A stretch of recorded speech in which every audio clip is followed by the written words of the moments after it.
నమస్తే. నేను doctor Jayaram Reddy, homeo dietician therapist. First alcohol addiction అనేది ఎందుకు అలవాటు పడతారు? ఈవెన్ లివర్ ఫెయిల్యూర్ వచ్చినా, క్యాన్సర్ వచ్చినా కూడా, సిరోసిస్ లివర్ వచ్చినా, గుండె జబ్బులు వచ్చినా కూడా వదిలిపెట్టలేరు. అలా తాగుతూనే ఉంటారు. ఏదో ఒక పెగ్గు, 2 పెగ్గులు కాదు.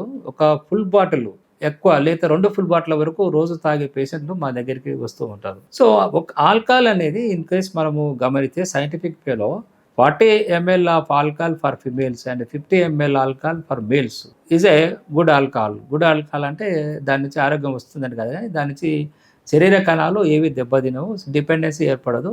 ఎప్పుడన్నా సరదాగా తీసుకుంటే. సో, కాబట్టి కొంతమంది ఒక ఏజ్ తర్వాత కొంతమందికి స్ట్రెస్‌ఫుల్ లైఫ్ ఉన్నప్పుడు కొంత మోతాదులో ఆల్కహాల్ అడ్వైజ్ చేస్తున్నప్పటికీ, కానీ రాబోయే రోజుల్లో ఆ మోతాదు పెంచుకోవడం వాళ్ళు అది నిద్ర కోసం సపోజు ఒక 60 ఎంఎల్ డాక్టర్ తీసుకోమని చెప్పాడనుకోండి. ఆ 60 ఎంఎల్ పోయి తర్వాత 90 ఎంఎల్ తర్వాత క్వార్టర్, 2 క్వార్టర్లు తర్వాత ఈ ఫుల్ బాటిల్ కోసం అలా పెంచుకుంటూ పోయే నైజం అనేది ఆల్కహాల్‌లో ఉంది. కాబట్టి దయచేసి మీరు ఏదో ఇబ్బందులున్నాయి, టెన్షన్స్ ఉన్నాయి, ఆల్కహాల్ తీసుకుంటే బాగుంటుంది అని అనుకోవద్దండి. దాన్ని అధిగమించడానికి కొన్ని యోగా, మెడిటేషన్, ఎక్సర్సైజులు లేదా మెడిసిన్స్, హోమియో మెడిసిన్ గానీ, ఈ నిద్ర రావడానికి గానీ, టెన్షన్ తగ్గించడానికి వాడొచ్చు. ఆల్కహాల్ మాత్రం దాని పరిష్కార మార్గం కాదని నేను ఈ ప్రోగ్రామ్ ద్వారా మీకు విజ్ఞప్తి చేస్తున్నాను. చాలామంది గమనిస్తే మా దగ్గరికి వస్తారు సాఫ్ట్‌వేర్ వాళ్ళు. వాళ్ళు వర్క్ ఫ్రమ్ హోమ్ నుంచి చేస్తుంటారు. ఒక ఫుల్ బాటిల్ ఆల్కహాల్ తాగి అట్లే డ్యూటీ చేస్తూ ఉంటారు. సో, ఈ నేపథ్యంలో మేము తాగినప్పుడు బాగా యాక్టివ్‌గా చేయగలుగుతాము, ఎంత స్ట్రెస్ వచ్చినా ఫేస్ చేసుకోగలుగుతామంటే టెంపరరీగా, మొమెంటరీగా మీరు ఆ సమస్యను అధిగమించొచ్చు.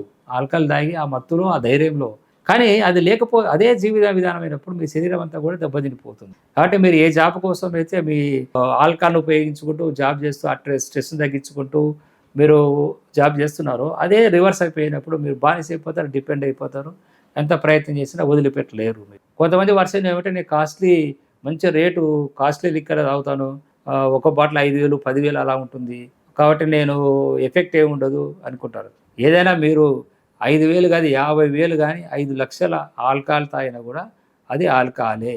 అంటే ఆ వ్యక్తి చీప్ లిక్కర్ ఉపయోగించేవాడికి అది ఎంత ఆరోగ్యానికి హానికరమో, మీరు కాస్ట్లీ బ్రాండ్, మంచి బ్రాండ్, ఫారిన్ బ్రాండ్స్ తాగినా కూడా అవి కూడా ఆరోగ్యానికి అంతే కారము. అయితే లిమిట్‌గా తీసుకుంటే ఎప్పుడో సరదాగా సోషల్‌గా ఎటువంటి ఇబ్బంది ఉండదు. కానీ లిమిట్ మించి మీరు 2 క్వార్టర్లు, 3 క్వార్టర్లు ఒక ఫుల్ బాటిల్ తాగినప్పుడు అది ఆరోగ్యానికి హానికరము. ఒక అమెరికా నుంచి మనం ఒక కత్తిని తీసుకొచ్చి, ఒక నైఫ్ తెప్పించి మనం కట్ చేస్తే కట్ కాదా చెయ్యి?